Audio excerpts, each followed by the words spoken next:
Isaiah was a prophet of Judah during the 8th century BCE. The book ascribed to him encompasses both his writings and those of his disciples who wrote in his name.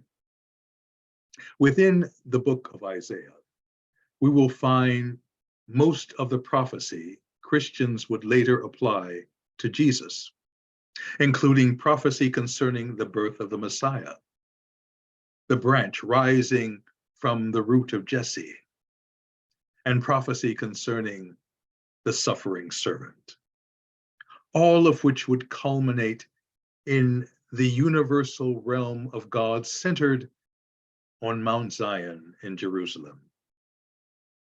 In those days, said the prophet, the mountain of the Lord's house shall be established as the highest of the mountains, and shall be raised above the hills. All the nations shall stream to it. Many peoples shall come and say, come, let us go up to the mountain of the Lord, to the house of the God of Jacob, that he may teach us his ways, and that we may walk in his paths. For out of Zion shall go forth instruction, and the word of the Lord from Jerusalem. He shall judge between the nations and arbitrate for many peoples. They shall beat their swords into plowshares, and their spears into pruning hooks. Nation shall not lift up sword against nation, neither shall they study war anymore. A beautiful vision of a world at peace under God. However, the site that Isaiah called Mount Zion, which was also the site of the first and second Jewish temple, is now occupied by the Islamic Dome of the Rock, where Orthodox Jews believe the Messiah will build the third temple when the Messiah comes again. Of course, building the third temple would require the demolition of the Dome of the Rock, which Muslims venerate as one of their holiest sites, and therefore would require an event that would not contribute to the cessation of war. When will we learn that violence never leads to lasting peace? While the season of Advent is commonly understood as a time of preparation for the coming of Christ, it remains for me a recollection of the time my wife Vicky and I prepared for the coming of my late mother, who lived with us after my father died. She too was born on Christmas, and major preparation was undertaken that included renovating a section of the house into an apartment space for this honored member of my family.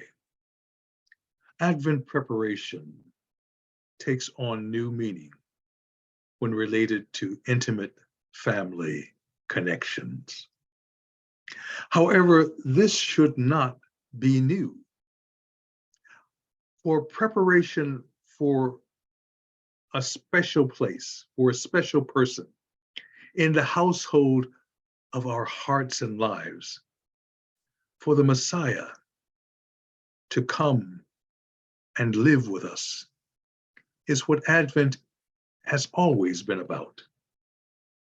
Advent is less a reminder that Christ is coming and that we should be prepared for this unexpected arrival than it is the awareness that Christ is here with us, working with us to rearrange and rebuild our lives into a holy temple